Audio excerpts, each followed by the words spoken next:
Now it's time for our guest speaker, Bill Lee.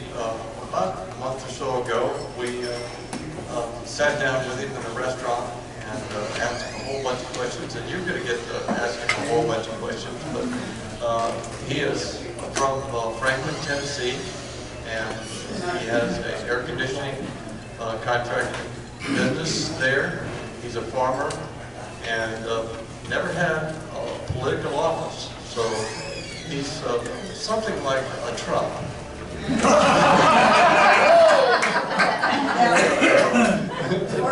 Without the hair.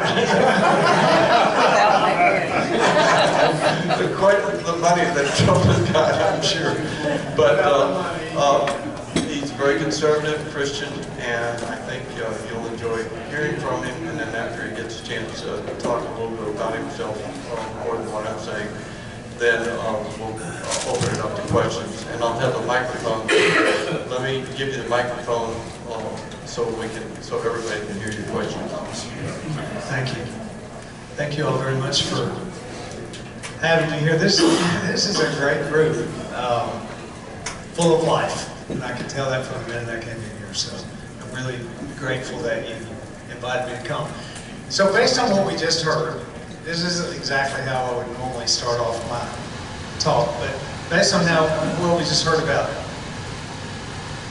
the Constitution and faith, I'll start off by saying that I'm unashamedly a follower of Jesus Christ, who is, in my relationship with Him, outstrips everything else in my life, including this run for governor, including my business, including my everything. And that will always be true.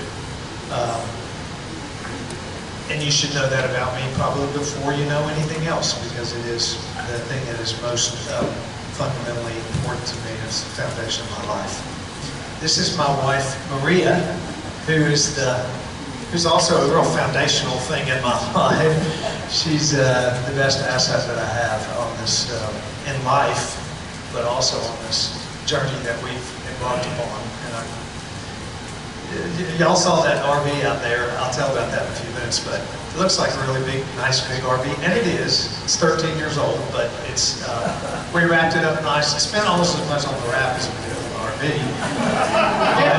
And, if you've been in it for 50 days in a row, it feels pretty small sometimes. She's been quite a trooper to go along with us on this. So I'll tell you a little bit about me and why I'm running for governor, and then allow you to learn more about me by asking questions. I was raised in western Williamson County. My family came here actually, when you talked about 1796, when the state constitution, that's when my 7th great-grandfather landed on the Cumberland River in 1796. And my family's been in Middle Tennessee ever since. I grew up on a farm that I still live on with Maria, and some of our kids, and there's 7 or 8 households actually still on that farm of our family. We raise Hereford cattle. We have about 400 Hereford cattle, and we sell meat to farmers markets and restaurants around Middle Tennessee. So we have an agricultural family background. I joined a family business that my grandfather started in 1944. He was an uneducated guy who learned how to repair refrigeration equipment. So he started a company and started fixing, servicing coolers and whatnot. His 2 boys then joined that company in the 60s, and I came to work there in the 80s, took it over in the 90s, and primarily what we do is we're in the construction business and the service business. So half of our company designs and installs, and half of our company maintains mechanical, plumbing, and electrical systems. And so we employ a number of folks throughout Middle Tennessee that are plumbers and pipe fitters and welders and electricians and that kind of thing. So that's my business background.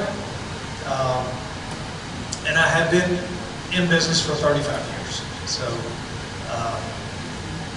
I'm also a guy who, though has been blessed, I've had some challenges in my life, and I'll share those because they've impacted me greatly and have changed the trajectory of my life. My first wife was killed in a horseback riding accident with my 4-year-old daughter, and when I was 40 years old. And I had 4 little kids, and it was a very painful and broken season in my life. And I had a couple of, 2 or 3 things actually that occurred right on top of each other. My oldest tried to take her own life after her mom died, and then I about lost my business because I stayed home, took care of my kids for a couple of years, and things went south at work. And I just went through a really difficult, challenging 3 years of my life. And I share that. We could go around the room. There'd probably be equal stories of pain and struggle, because we all do, because life is, I like to say it as a, you know, we're on a train journey to a really good ending, but it's got 2 rails, one bitter and one sweet, and that's what we ride on until we get there. But the Lord is a redeemer, and He took that season of my life.